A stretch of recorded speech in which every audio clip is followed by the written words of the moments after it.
ça, mais sans aucune agressivité de ta part. Hein. C'est-à-dire, tu prends la flexion, tu la maintiens, tu dis, bah, tu tapes le bordel, et ben regarde. Moi, la réponse, c'est ça. Voilà. Mais quand il est couillonneux, tu ne dois pas rajouter de l'agressivité dans tes jambes parce que ça ne fait qu'amplifier la boule de nerfs. C'est vraiment être très cool dans ta correction. Et de temps en temps, je sais que la moutarde nous monte au nez et que de temps en temps, on a envie de mettre un coup de zépron. On va dire, ah putain, ça fait une demi-heure que tu me fais chier. Ben oui, mais oui, de temps en temps, tu as raison, de temps en temps, il fait complètement l'autiste et le veule et la vache à ta jambe, comme de temps en temps, il est trop électrique à ta jambe. Il n'est pas ce qu'on appelle à la bonne température. Ok. Flexion profonde pour juste vérifier s'il se laisse plier. Voilà. S'il se laisse déraper avec ta jambe droite très à l'assent, qui fait presque déraper plus les épaules que les hanches. Voilà. Puis tu le remets plus ou moins droit au milieu de tes deux rênes. Légère épaule en avant, galop à droite.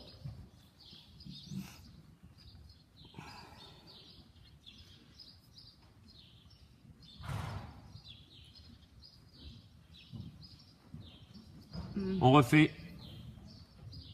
Il a bien descendu son garrot, il a bien remonté sa nuque. Plus incurvé. Plus tombant. Oui, c'est mieux, mais c'est pas encore tout à fait ça. Love-le encore plus à ta jambe droite, mets bien le postérieur droit dessous. Prends bien la ganache à droite, tends bien ta reine extérieure, puis avance un peu ta main intérieure et galop. Voilà, il était sur son dos. Très bien. Good. Même si tout va bien, flexion profonde. Juste vérifier. Est-ce qu'il me donne directement sa ganache à droite quand je lui demande sa ganache à droite? Encore, plus profond. Voilà, il a cédé, on est d'accord? Il y a eu le troisième cliquet, remets-le au milieu de ses deux rênes. Il ne doit pas reprendre de la vitesse. Très bien. Très bien. Maintenant, un peu épaule en dedans. Épaule en dedans. Là, voilà. Puis droit sur le cercle, normal sur le cercle. Ni hanche en dedans, ni épaule en dedans, avec la flexion profonde pour voir s'il te la donne. Est-ce qu'il veut bien se plier derrière son épaule droite, à ta jambe droite? Est-ce qu'il veut bien tomber? Voilà, maintenant regarde, avec tes deux mains, tu vas les garder à l'extérieur du cercle, tes deux mains, pour garder le garrot dehors et tu vas mettre les hanches dedans. Voilà, et maintenant travers, sans qu'il aille plus vite. Tends un tout petit peu ta reine extérieure quand même, descends là, fais tomber l'encolure, fais vomir l'encolure, voilà. Garde bien les épaules dehors et garde bien les hanches dedans. La jambe droite plus à la sangle, voilà. Décontracte un peu la ganache, gauche, droite, gauche, un petit peu, fais bouger un peu le capot à droite, à gauche. Puis reprends ta flexion profonde, voilà. Ok, redresse, droit sur le cercle. Pas les laisser prendre de la vitesse tant que c'est pas toi qui as demandé d'ouvrir le galop. D'accord, marcher large, piste extérieure. Si le long du grand côté, un sentiment plus tout à fait juste qui descend son dos et qui s'accroche à ta main, flexion. Exactement, avec la jambe droite fermée. Oui, attends qu'il cède avant de le remettre droit dans tes deux rênes. Bien. Tu dois sentir ce petit cliquet qui cède avant de le redresser, c'est ça. Si tout va bien, tu le gardes droit. Si tu es plus sûr d'avoir le garrot, tu plies. Ah. Replaque les épaules au pare-bottes. Plaque les épaules au pare-bottes. Oui, ça. Ne laisse pas tomber sur l'épaule intérieure, Amandine. Voilà, ça. Voilà.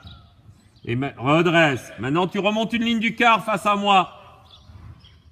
Et sur la ligne du quart, tu me montres que tu es capable de faire une flexion profonde à gauche tout en galopant à droite. Le corps du cheval doit rester droit. Et voilà le problème. Eh oui. C'est mieux sans que le corps se désaxe. Et redresser. Ah, ça c'est pas facile, hein. Tu dois pouvoir passer tes plis de ganache sans que le cheval modifie sa nature de galop. Oui. Ça me fait faire aussi. Voilà. Et flexion profonde à gauche. Sans que le cheval change la nature de son galop et se désaxe de la rectitude. Oui, on sait que si on va la chercher plus profonde, il change de pied. Ah, c'est mieux. Bravo, redresse, bravo. Et de suite la jambe droite, une fois que tu redresses. Ok, diagonale, changer de main. Flexion de ganache si tu sens le garrot descendre.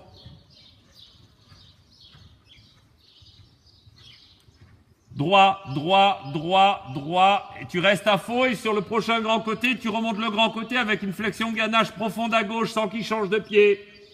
Sans qu'il veuille se mettre épaule en dedans. Il veut se mettre en épaule en dedans. Garde les épaules au pare-botte. Garde les épaules au pare-botte. Ah, et attends. Voilà, tu la gardes et tu attends que le franc tombe. Oui, garde bien le bloc des épaules plaqué au mur. Non, cochon. Opaque, oui. Et tu reviens plié à gauche. Voilà, voilà, voilà, voilà. Oui, et encore une fois, plié à gauche.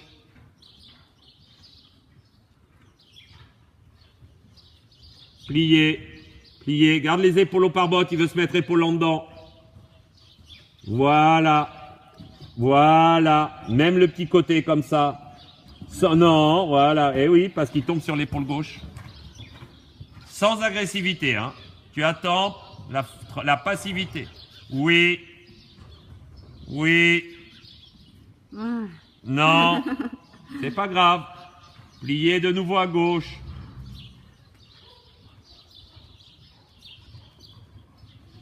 Oui. Puis le remettre droit. Droit au milieu de tes deux rênes. Droit. Ok, arrête. Droit. Ok. Puis flexion profonde de nouveau dedans. Garde les épaules à droite. Garde les épaules à droite. Voilà, sans qu'il dérape de trop. Non, rechange. Galop à droite, c'est pas grave. Il faut en faire.